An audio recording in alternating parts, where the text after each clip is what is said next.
Hello শিক্ষার্থীরা, তোমরা কেমন আছো? 350 টাকার স্কুল পেজ থেকে তোমাদেরকে ধন্যবাদ এবং শুভেচ্ছা।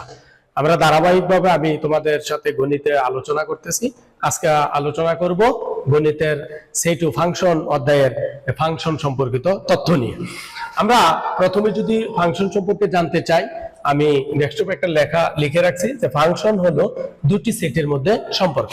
আমরা ইতিমধ্যে সেট সম্পর্কে আমি তোমাদেরকে বিস্তারিত ধারণা দিয়েছি, সেটের বিভিন্ন উপাদান সম্পর্কে এবং সেটের মধ্যে সম্পর্কটা কি হয়। দুটি ফাংশন দুটি সেটের মধ্যে সম্পর্কটা হবে এরকম, তোমরা যদি মনে করো, ধরে নাও একটা সেট এ এবং আরেকটা বি সেট ধরে নাও, এবং তাদের মধ্যে সম্পর্কটা এমন হবে, এ থেকে বি সেটটা সম্পর্কটা এমন হবে যে এ এর সকল উপাদান বি এর একটি মাত্র উপাদানের সাথে সম্পর্কযুক্ত হবে, তাহলে আমরা এটাকে ফাংশন বলতে পারি। আমি যদি মনে করি এই সেটের কিছু উপাদান নেই, যেমন 2, 4, 6, এটা আমি আমার মতো নিলাম, অন্য কোনো উপাদান তোমরা নিতে পারো। নিলে আরো একটা সেট, এটা আমরা এই সেটটা কল্পনা করলাম, একটা চিত্র আঁকলাম। আমরা যদি আবার বি সেটটাকে একটা লিপিবদ্ধ করি, এখানে আমি নিলাম 8, এখানে নিলাম 16, তারপর আমি নিলাম 18। যদি আমি আরো একটা অপর একটা বি সেট নেই, যে এই একটা উপাদান, আমি আগেই বলছি এই সেটের সকল উপাদান বি সেটের একটি মাত্র উপাদানের সাথে সম্পর্কযুক্ত হবে। তাহলে আমি যদি এটাকে এইভাবে সম্পর্কযুক্ত করি, তাহলে এটা এভাবে কোনো কারণে যদি এই প্রথম সেটটার একটা সেট অপর একটা দুইটার সাথে সম্পর্ক হয়ে যায়, তাহলে এটাকে ফাংশন বলা যাবে না। তাহলে আমরা কি করব? আমি বলছি যে এ সেটের সকল উপাদান বি সেটের সকল উপাদানের একটি মাত্র উপাদানের সাথে সম্পর্কযুক্ত হবে। আমরা যদি এটা ক্রমজোড় আকারে সাজাতে চাই, তাহলে আমরা লিখতে পারি 2, 8 এরকম। আবার আমরা যদি লিখি 4, এখানে 16, তারপর আমরা যদি লিখি 6, তাহলে 18। অর্থাৎ এইখানে যে এই প্রতিচ্ছবি, আমরা যেটাকে প্রতিচ্ছবি বলি, একটা ক্রমজোড়ের প্রথমটা যদি আমরা এক্স এর সাথে তুলনা করি এবং দ্বিতীয়টা যদি ওয়াই এর সাথে তুলনা করি, তাহলে এই দ্বিতীয় উপাদানগুলা দেখা গেল আমরা ভিন্ন ভিন্ন মান পাইছি, প্রথমগুলো ভিন্ন মান, তবে আমরা এই সম্পর্কটা থেকে আমরা কি বলতে পারি? ফাংশন বলতে পারি। তাহলে ফাংশন সংজ্ঞাটা কি দাঁড়ালো? যে ফাংশন হলো দুটি সেটের মধ্যে সম্পর্ক, যে সম্পর্কটা এমন হবে যে একটা সেট যদি আমরা এ ধরি আর একটা সেট যদি আমরা বি ধরি, তাহলে এ থেকে বি সম্পর্কটা এমন হবে, এর প্রত্যেকটি উপাদান বি এর কেবলমাত্র প্রত্যেকটির একটি উপাদানের সাথে সম্পর্কিত হবে।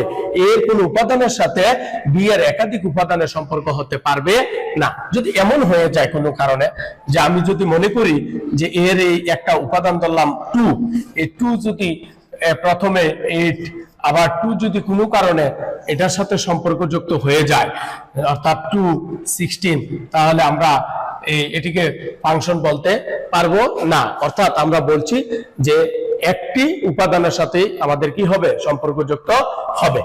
আমরা যদি এই সেটের আমরা যদি বীজগণিত রাশির মাধ্যমে ফাংশনকে প্রকাশ করতে যাই, তাহলে আমাদেরকে দুটি চলক নিতে হবে। আমরা একটি চলক যদি এক্স ধরি, আমরা যদি একটি চলক এক্স ধরি, তাহলে এবং অপর একটি চলককে যদি আমরা ওয়াই ধরি, দুটি চলকের মধ্যে যে সম্পর্কটা হবে, এক্স কে যদি আমরা স্বাধীন চলক হিসাবে বিবেচনা করি, অর্থাৎ এক্স এর মানের উপর নির্ভর করে, ধরলাম দুটি চলক আমরা নিলাম, একটি চলক হচ্ছে এক্স, দুটি চলক যদি একটি এক্স এবং অপর একটি চলক যদি আমরা ওয়াই নেই, তাহলে দুটি চলকের মধ্যে আমার সম্পর্কটা এমন হবে যে এই এক্স এর মানের উপর নির্ভর করে ওয়াই এর ভিন্ন ভিন্ন মান বের হবে। তখন আমরা এই সম্পর্কটাকে একটা আমরা ফাংশন বলতে পারি। কিসের ফাংশন? অর্থাৎ এক্স এর সাপেক্ষে ওয়াই এর ফাংশন। যদি আমরা একটা বীজগণিত রাশি এমন লিখি, মনে করলাম y = 2x + 1, এখানে যদি আমি এক্সটাকে স্বাধীন চলক হিসাবে বিবেচনা করি, অর্থাৎ এই এক্স এর মানগুলো ভিন্ন ভিন্ন মান বসবে, তাহলে ওয়াই এর যে আমার মানগুলো বের হবে, এটা কিন্তু এক্স এর মানের উপর নির্ভর করে এবং এই ক্যালকুলেশনটার অর্থাৎ এটার গাণিতিক সমাধানের উপর নির্ভর করবে এই ওয়াইটার মান কি হবে। ওয়াইটার মান নির্ভর করে এক্স এর উপর। এই জন্য একটা ফাংশন, আমরা যদি বীজগণিত রাশির ফাংশন তৈরি করি তাহলে আমাদের এখানে দুটো চলক, একটা চলক এক্স একটা ওয়াই আমরা দেখতে পাচ্ছি এবং এক্স এর মানের উপর নির্ভর করে ওয়াই আমাদের নির্ণয় করতে হবে। আমি ধরে নিলাম, মনে করলাম যে এক্স এর একটা মান ধরলাম x ইকুয়াল টু 2 ধরলাম, যে অনেক মান ধরা যায়। তো ধরলে y ইকুয়াল টু কত বের হলো, y ইকুয়াল টু 2 আর 2 তাহলে আবার 4 প্লাস 1 অর্থাৎ 5। তাহলে আমার এই দুইটা এই ফাংশনটার যদি আমি সম্পর্ক বের করি তাহলে আমি যদি এটা ক্রমজোড় আকারে সাজাতে চাই তাহলে x এর মান ছিল 2 আর y এর মান ছিল 5। অর্থাৎ এই প্রথম ক্রমজোড়ের মানটা হচ্ছে x আর দ্বিতীয়টা হচ্ছে y। এই যে একটা সম্পর্ক হচ্ছে, অর্থাৎ সেট আকারে যে একটা ক্রমজোড় আকার সম্পর্ক হচ্ছে, এই সম্পর্কটা হচ্ছে ফাংশন, যে ফাংশনের x টা হচ্ছে স্বাধীন অর্থাৎ 2, এই 2 মানের উপর নির্ভর করে y এর মান আমাদের নির্ণয় করতে হয়েছে। অর্থাৎ এখানে y এর মান বসানোর ফলে আসে না। তাহলে আমরা আজকে ফাংশন থেকে কি বুঝতে পারলাম, যে ফাংশন হচ্ছে দুটি সেটের মধ্যে সম্পর্ক, যে সম্পর্কটা এমন হবে যে এ সেটের প্রত্যেকটি উপাদান বি সেটের কেবলমাত্র একটি উপাদানের সাথে সম্পর্কযুক্ত হবে। এবং আমরা এটাকে যদি দুটি চলক আকারে নিই তাহলে আমরা নিলাম যে এক্স এবং ওয়াই অক্ষ। আমরা এই ফাংশন বিভিন্ন ধরনের আমরা ফাংশন তৈরি করতে পারি, অন্য কোনো চলক দ্বারা ফাংশন নির্ণয় করা যাবে। এই ফাংশনকে আমরা যদি এইরকম ইংরেজি অক্ষর f of x আকারে প্রকাশ করতে পারি, যদি আমার চলকটা হয় x, তাহলে f of x আকারে যদি আমরা প্রকাশ করি, এটাকে আমরা একটু আগে যে সমীকরণটা লিখছিলাম যে 2x plus 1, এটাকে এই y এর স্থানে আমরা ফাংশন অফ x দ্বারা প্রকাশ করতে পারি। আমরা এই ফাংশনকে শুধু f না, আমরা ইংরেজি বড় হাতের অক্ষর দ্বারা প্রকাশ করা যায়, কেউ p দ্বারা প্রকাশ করা যায়, অথবা q of x এই আকারে প্রকাশ করা যেতে পারে। অর্থাৎ আমার এই ফাংশনটা নানান প্রতীক দ্বারা আমি প্রকাশ করতে পারি। তাহলে যেভাবে আমি প্রকাশ করি, আমার মূল বিষয়টা হচ্ছে যে এখানে দুটি চলক থাকবে, একটি চলক থাকবে স্বাধীন আর একটি চলক থাকবে পরাধীন।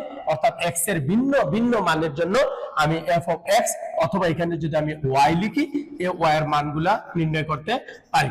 আমরা ফাংশনের বিভিন্ন মান, x এর ভিন্ন ভিন্ন মান থাকলে আমরা y এর মান বের করে সহজে আমরা এখান থেকে ক্রমজোড় তৈরি করতে পারবো। এবং পরবর্তী ক্লাসে আমাদের যদি ফাংশনের x এর মান ভ্যালু দেওয়া থাকে তাহলে পুরো ফাংশনটা, সম্পূর্ণ ফাংশনটা মান বের করতে পারবো x এর মান বসে। পরবর্তী ক্লাসে তোমাদের সাথে আবার ফাংশনের বিভিন্ন মান এবং বিভিন্ন প্রকার ফাংশনের ডোমেন এবং রেঞ্জ এবং কিছু গাণিতিক সমস্যা নিয়ে আমি আলোচনা করব। আশা করি তোমরা আমার ক্লাসটি বুঝতে পারছো। নেক্সট আমাদের সাথে যুক্ত থাকবে। সবাইকে ধন্যবাদ।